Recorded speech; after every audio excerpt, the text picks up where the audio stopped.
Hola, amados hermanos, por invitación del hermano Juan Manuel, y si ustedes me lo permiten, si son tan amables, yo quisiera compartir algunos pensamientos basados en este tema tan importante para la consejería, para la formación de consejeros, para tener una palabra de gracia para llegar a las personas que tienen muchos problemas y a lo mejor nosotros mismos, ¿no? A veces es difícil que nosotros aconsejemos cuando nosotros mismos muchas veces tenemos problemas sin resolver en nuestra vida. Es un problema que afecta en todas las áreas de la consejería. Y bueno, por eso vamos a dar principios generales y algunas cosas particulares que se podría hacer según la experiencia que por la gracia del Señor hemos acumulado en este tiempo de pastorado. Como les dije, soy Gustavo Sánchez. No me gusta que los audios sean anónimos, así que tenemos que decir primero, hermanos, que el tema de la autoridad en la familia se ha vuelto un tema primordial. Realmente no es de machirulos, ¿no? Yo sé que los tiempos han cambiado, se ha desarticulado el modelo de familia, la posmodernidad ha traído nuevas familias, las familias ensambladas, hay muchas mujeres que están al frente de hogares, hay mujeres solas, solas con los hijos, los míos, los tuyos, los nuestros. Eh, este tema de ensamblar las familias trae mucho problema en en la autoridad misma y trae mucho daño porque Dios pensó a la familia como la formadora de los valores, la formadora de la personalidad misma. Nosotros somos lo que hemos aprendido en nuestra casa, los valores que nos han enseñado y las experiencias que hemos acumulado. Como dijo el filósofo, el hombre es el hombre y sus circunstancias, ¿no? Muchos años antes de que Freud descubriera que los chicos antes de entrar a la primaria ya te habían determinado, por ejemplo, su elección sexual. Esto hay que decirlo, Freud va a descubrir que algo que ya Dios había pensado, ¿no? O sea, imagínense que un chico antes de entrar a la primaria ya tiene definido su personalidad, su elección sexual, por ejemplo, ¿no? Varios casos tenemos en la Biblia de esto. Por ejemplo, ustedes recuerdan el tema recuerdan a Timoteo en Hechos 16.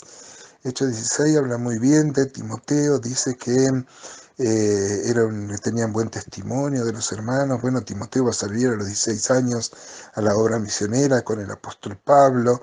Yo no sé cuántos adolescentes de 16 años que uno puede buscar en nuestras iglesias estarían dispuestos a circuncidarse, por ejemplo, por el solo hecho, no porque esto tendría alguna validez, sino para no ser de tropiezo y poder predicarle a los otros, ¿no? Bueno, recuerdan que Timoteo fue criado en la ciudad de Listra. Es muy importante entender esto porque no está muy explícito en la escritura. Listra era una ciudad donde no había sinagoga. El apóstol Pablo no pudo hacer lo que hacía en cada ciudad donde llegaba, de ir primero a la sinagoga. Porque conocían la ley, ¿no es cierto? Y entonces estaban más familiarizados con las escrituras y con el Mesías. Por Josefo sabemos que cuando hubo la gran diáspora y todo el pueblo de Israel se esparció por el mundo, donde había 10 judíos había una sinagoga. Así que no haya sinagoga en Listra quiere decir que no había ni diez judíos, ¿no? O sea que, y se acuerdan de este Timoteo, su madre se llamaba Eunice y su abuelo se llamaba Loida. No la vamos a juzgar a Eunice, pero dice la Biblia que el padre de Timoteo era griego. No quiere decir que había nacido en Grecia, quiere decir que era gentil.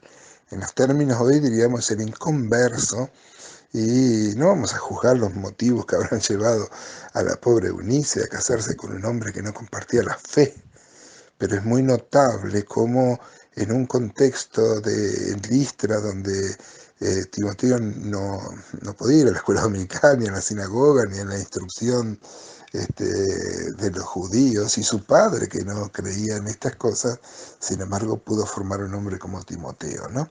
Lo mismo le pasó a Ana, y a Moisés, que criaron, dice la Biblia que lo criaron hasta que lo destetaron, cosa que pasaba a los 5 o 6 años. Vieron que antes se tomaba los dientes de leche, que se caen entre los 5 y 8 años, se llaman dientes de leche porque era el tiempo que acompañaban, se creían que cuando se caían había que dejar de mamar, ¿no? Digo que no es de machirulo, pues si bien uno debe reconocer, hermano, que los tiempos han cambiado, que vivimos con los valores muy cambiados, que la sociedad ha cambiado mucho y el modelo de familia patriarcal ya no es el modelo, ni aceptado, ni en ejemplo. Si bien tenemos que reconocer todo eso, tenemos que insistir en lo que la Biblia dice, hermano. Dios ha llamado a los padres, ha dado una mayor responsabilidad al padre y a la madre en la formación de los hijos. Los hijos, hermanos, no son nuestros, son una responsabilidad que Dios nos ha dado de formar. Dice la Biblia que los hijos son flechas, el Salmo 127 dice eso, y gran parte de para donde salga la flecha tiene que ver para dónde apuntaron, ¿no es cierto?, los padres esa flecha. Y hoy tenemos que reconocer, hermanos, que la verdad que en el seno, en el interior de cada familia hay unos líos bárbaros, unos desórdenes bárbaros. Y cuando la persona llega al Evangelio, hay que empezar a corregir todo eso. Yo he titulado estos pensamientos desordenados de los Ingalls a los Simpson. Hay un mensaje muy lindo, ¿no? Es mío, de Salvador de Lutri, donde él examina esto, ¿no? Cómo, por ejemplo, hace unas décadas el modelo de familia eran los Ingalls, ¿no? La familia protestante norteamericana con los valores muy correctos, ¿no? Y él analiza de cómo luego se aceptó a los Simpson, y la verdad que los Simpson es un retrato, hoy ya un poco desactualizado también, ¿no? Quizás los Griffith son más, tienen que ver con la realidad, pero uno ve una familia realmente donde el hombre había perdido su autoridad. En Los Simpsons las mujeres salvan a la familia, no tanto Marge como Lisa, ¿no? Por eso digo que ya quedó un poco desactualizado, porque aún así Los Simpsons, digamos, ya quedó eso, desactualizado. Es muy interesante, si la quieren buscar, hay un mensaje de Salvador de Lutri que se llama De los Ingalls a los Simpson, ¿no? Entonces digo, hermanos, que si bien los tiempos han cambiado mucho, nosotros tenemos que insistir en el modelo bíblico. También decía que quizás nosotros no tenemos muchas cosas resueltas. Yo siempre hablo de 3E. Es muy fácil acordarse. Las 3E que reafirman nuestra autoridad sobre nuestros hijos fundamentalmente. Ya vamos a hablar un poquito más sobre el matrimonio también, pero que tienen que ver con la enseñanza, el ejemplo y el estorbo. La enseñanza está basada en Deuteronomio 6, versículo 5, la Shema de los judíos. Dice: amarás a Jehová tu Dios de todo tu corazón, de toda tu alma, con todas tus fuerzas. Y estas palabras que yo te mando hoy estarán sobre tu corazón.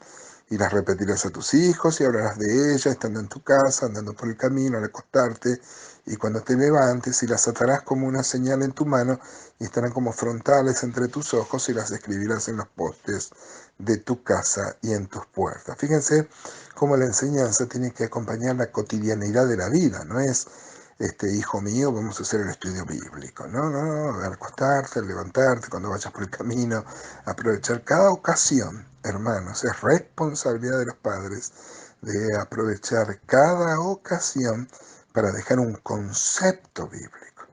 La segunda era la del ejemplo, de nada vale enseñar si no lo ven los hijos, ¿no?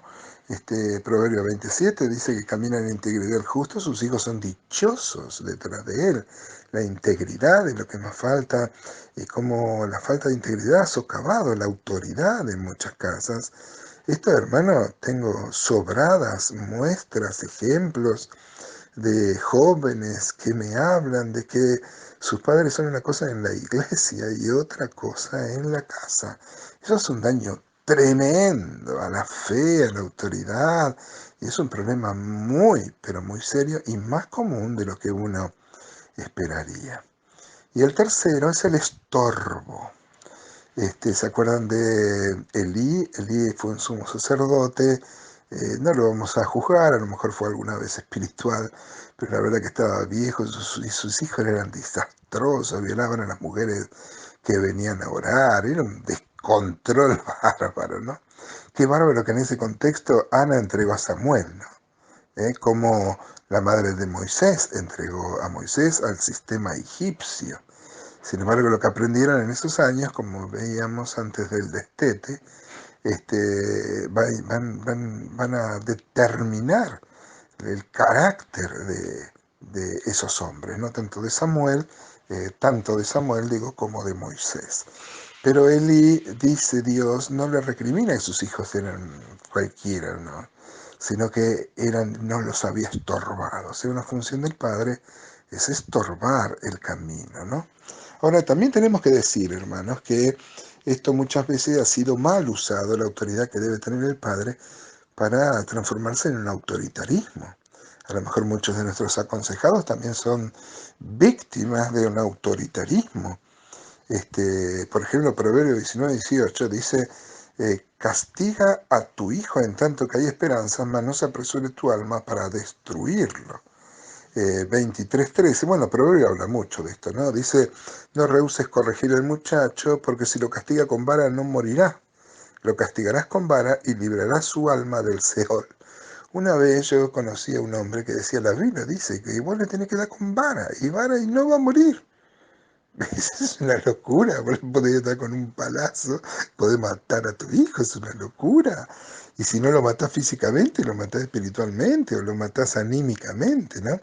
Lo que el texto está diciendo es que si uno lo disciplina, lo castiga con vara, no hará que tome un camino de muerte, ¿no? Por eso dice, librará su alma del Seol. Digo, habría muchos, Proverbios 29:17, yo les invito a leer, Proverbios 1:8-9, en donde se exhorta a que los padres deben enseñar y corregir a los hijos, eso es una responsabilidad. Proverbios 13:1, por ejemplo, ¿no? Pero llegamos al Nuevo Testamento, que es lo que más nos interesa, y el Nuevo Testamento muestra el equilibrio, cómo los padres deben amonestar a los hijos, claro que sí, pero no para que no, pero hacerlo en la medida de que no se desalienten.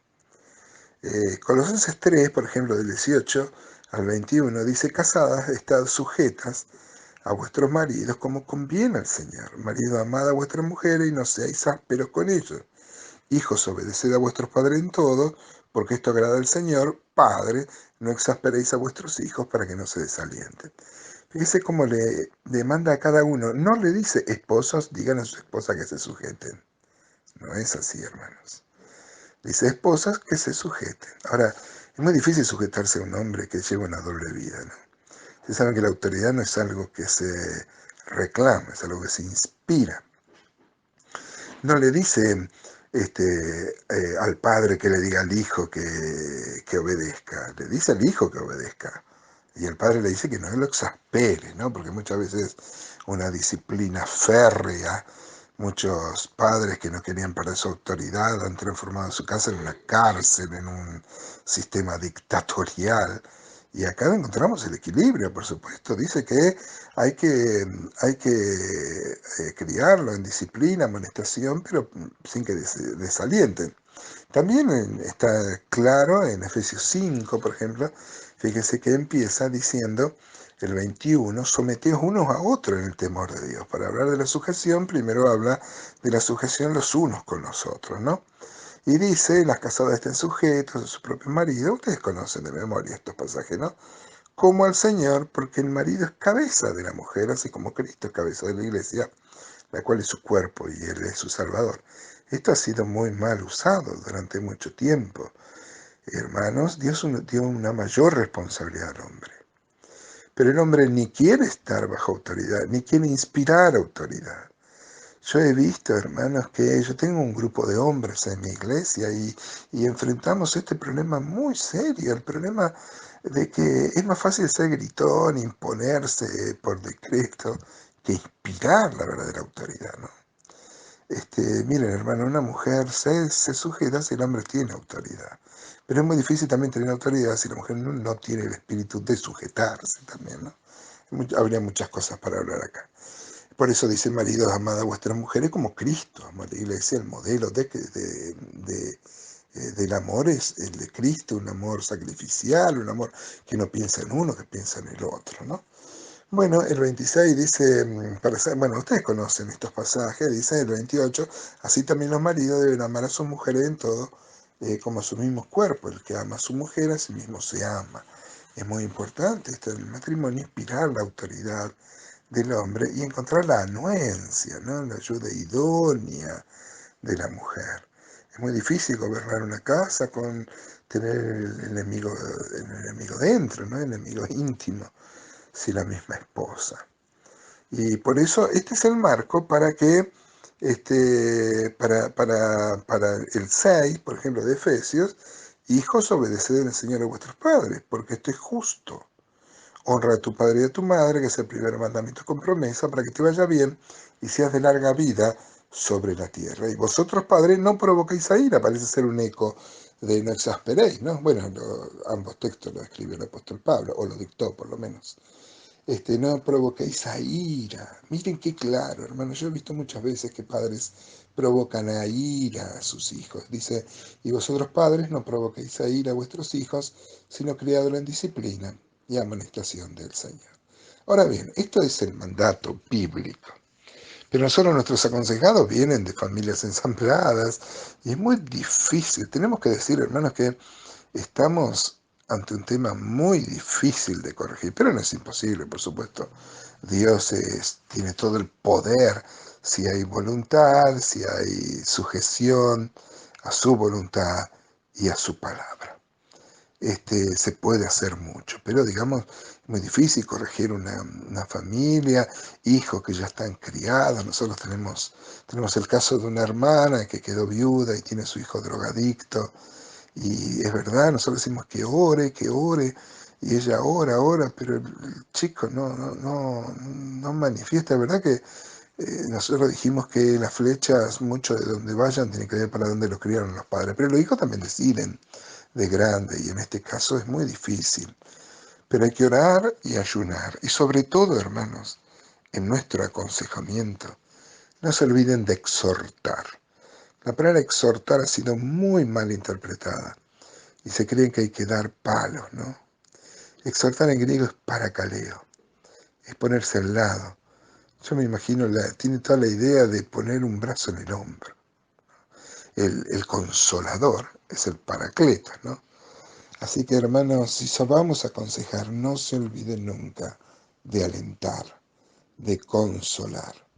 No estamos para castigar a la gente, estamos para aconsejar. Y si viene con problemas de una familia ensamblada, una familia con problemas, ya sea hijo, ya sea padre. Muchos padres reproducen la crianza que han tenido o hacen lo opuesto.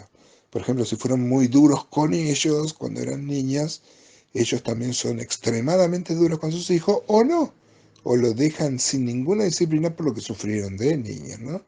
Así que es muy difícil cuando uno trae arrastra toda una formación. Pero Dios, hermanos, tiene todo el poder y hay que darle siempre esperanza, porque Dios hace nuevas todas las cosas, Dios pone amor donde no hay.